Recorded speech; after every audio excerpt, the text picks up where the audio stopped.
Hello friends, मैं Saurabh Suman SSC exam गुरु YouTube channel पे आपका स्वागत करता हूं।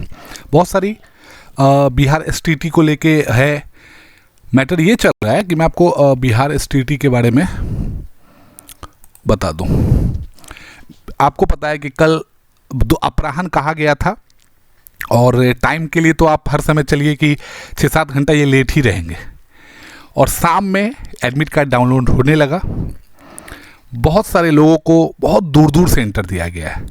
जैसे जितने जानकारी मुझे है, बहुत सारे व्हाट्सएप ग्रुप, फेसबुक ग्रुप से, कि समस्तीपुर, दरभंगा को मुजफ्फरपुर आसपास देने के बदले पटना, पूर्णिया, छपरा ऐसे दिया गया। सभी जगह का यही हाल है। बहुत सारे एडमिट कार्ड में अशुद्धि भी आ रही है, बहुत सारों का फॉर्म इनकम्प्लीट बता रहा है, जबकि डमी एडमिट कार्ड डाउनलोड हो गया था। तो ये सब दिक्कत है। अब एसटीटी के बारे में मैं इसलिए बात कर रहा हूं कि बिहार में एसटीटी के पेपर को लेके जो ऊहापोह की स्थिति थी, हमने भी एक वीडियो पहले कहा था कि इतना जल्दी एग्ज़ाम कैसे हो सकता है। तो जब लोग आवाज़ उठाने लगे, अभ्यर्थी आवाज़ उठाने लगे, तो एक जवाब आया कि एग्ज़ाम कैलेंडर में दिया गया था। तो मुझे ये समझ में नहीं आ रहा है कि सिर्फ इसी चीज़ को लेके एग्ज़ाम कैलेंडर फॉलो करने की बात क्यों आई। आप किसी भी एग्ज़ाम फॉर्म को भरने के बाद कम से कम एक निश्चित समय, बीपीएससी वाले एग्ज़ाम में भी एडिट चेंज, रूल चेंज होते रहे, ये अलग बात है, लेकिन 1-2 महीने की तो समय मिली सभी बच्चों को। अब पिछले 31 तारीख को, 30 तारीख को आप फॉर्म का लास्ट डेट हुआ, 29 तारीख को एडिट का, और 31 तारीख से 30 तारीख से एडमिट कार्ड आ गया, 4 तारीख से पेपर शुरू हो गया। तो ये 3 दिन में बच्चे क्या पढ़ लेंगे। बहुत सारे कोचिंग संस्थान में बच्चों ने एडमिशन लिया था। पढ़ाई करने के लिए बहुत सारे माध्यम हैं, ये बच्चों पे डिपेंड करता है। कोई उनको ज़बरदस्ती न कोचिंग में एडमिशन करवाता है, न यूट्यूब चैनल की तरफ भेजता है। तो वो उन्होंने पढ़ाई करने की अपनी तरफ से, क्योंकि वो छोटे क्लास के तो बच्चे हैं नहीं, वो बच्चे भी नहीं बोलिए आप, वो एक टीचर बन रहे हैं, टीचर हैं एक तरह से, मैं आपको बोल रहा हूँ। तो अब उनकी तैयारी नहीं हो पाएगी। आपने सिलेबस चेंज किया है, बहुत सारा सिलेबस भी तो चेंज किया है आपने, नया सिलेबस अपलोड किया है, आपके सामने दिख भी रहा होगा स्क्रीन पे सिलेबस के बारे में। तो इतनी जल्दबाजी क्यों, सभी के मन में सवाल है। 18 तारीख तक रिजल्ट भी आ जाएगा। जैसा एक लेटर वायरल था, वो वायरल क्या था, वो सच ही था। फिर हमारे दिमाग में आया कि ऐसा क्यों हो रहा है, सबके दिमाग में आ रहा है। तो आज पेपर का एक कटिंग देखा मैंने, और ये बात हम लोगों के मन में भी चल रहा था, 1-2 वीडियो में हमने बताया भी था कि एक और शिक्षक बहाली जल्द होने वाली है। विभाग इसकी रिक्तियां जुटा रही। विभाग ने रिक्त पदों की जानकारी जिलावार हासिल कर ली। 31 अगस्त का ये पेपर है, मतलब आज का पेपर कटिंग है। जिलों से भेजी गई शिक्षक रिक्तियों को विभागीय स्तर पर समायोजित किया जा रहा है। सितंबर के अंतिम हफ्ते या अक्टूबर के पहले सप्ताह के बीच शिक्षक नियोजन की घोषणा कर दी जाएगी, और ये नियुक्तियां भी बीपीएससी ही करेगा। और इसका आधार स्कूलों में विभिन्न वजह से रिक्त हुए पद, साथ में बीपीएससी का जो खाली सीट जा रहा है, जिसका मूल कारण था कि एसटीटी का पेपर बहुत सारे सब्जेक्ट का नहीं हुआ था, तो इसके कारण ये होने वाला है।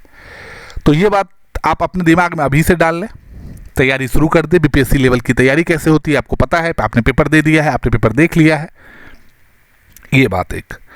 अब दूसरी बात, बीपीएससी शिक्षक बहाली को लेके ये सर का ट्वीट है,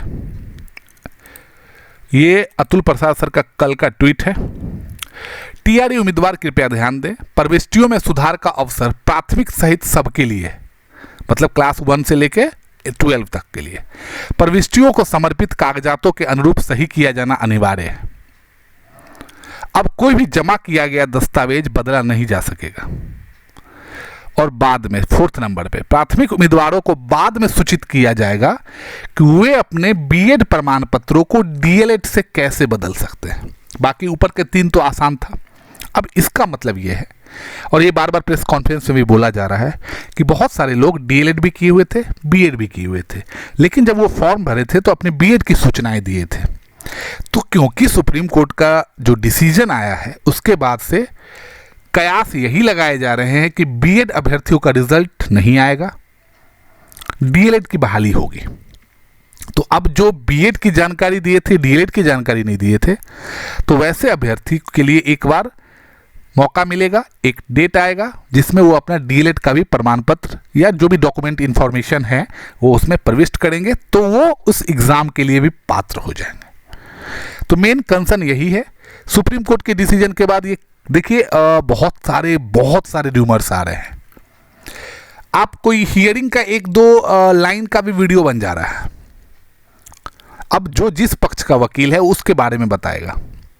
छत्तीसगढ़ के पेपर कटिंग भी दिए जा रहे हैं कि छत्तीसगढ़ में सरकार ने ये कहा कि रोक नहीं लगेगी, लेकिन उन्होंने कहा कि एनसीटी का जो डिसीजन होगा उसके हिसाब से ही होगी, बहाली उससे फर्क पड़ेगा। रोक हटा दी गई काउंसलिंग का, लेकिन बहाली का स्तर मतलब जो कारण है, कॉज है, वो वही रहेगा एनसीटीई के गैजेट के अनुसार। एनसीटी में देखिए एक दिन में एनसीटी का गैजेट नहीं बनता है, बहस चल रही है। बहुत सारे लोग आरटीआई का इंफॉर्मेशन लगा रहे हैं। भाई आरटीआई का इंफॉर्मेशन और गैजेट में बहुत सारे अंतर हैं, और ये हम सब अभी तक उसी डायलेमा में हैं जब तक गैजेट ना।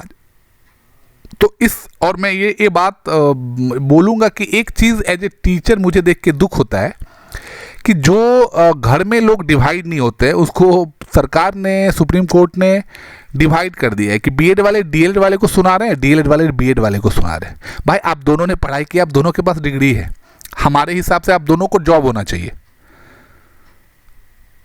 तो अब किसका कहाँ जॉब होगा ये आप तो डिसाइड नहीं कर पा रहे, ये तो सरकार डिसाइड कर रही है। इसलिए लड़ाई झगड़े में नहीं पड़ना है, सबको जॉब मिलना है, इस बात में पड़ना है। तो मेरे साथ जुड़ने के लिए आपका बहुत बहुत धन्यवाद। जो भी इंफॉर्मेशन आएगी वो आपको दिया जाएगा। बाकी आप एक मॉक टेस्ट एसटीटी का दे दें अगर आप कंप्यूटर फ्रेंडली नहीं हैं। बाकी आप 4 दिन में एसटीटी का ये कोर्स लगा लेंगे, वो कोर्स लगा लेंगे, ऐसा पढ़ ले वैसा पढ़ ले, ये सब बोलना बेमानी की बात है कि मैं आपको ये बोल दूं कि आप ये पढ़ लो। 4 दिन में आपका जो आपने अभी तक पढ़ाई किया वही काम देगा। तो मेरे साथ जुड़ने के लिए बहुत बहुत धन्यवाद। चैनल को लाइक और सब्सक्राइब करते रहिए।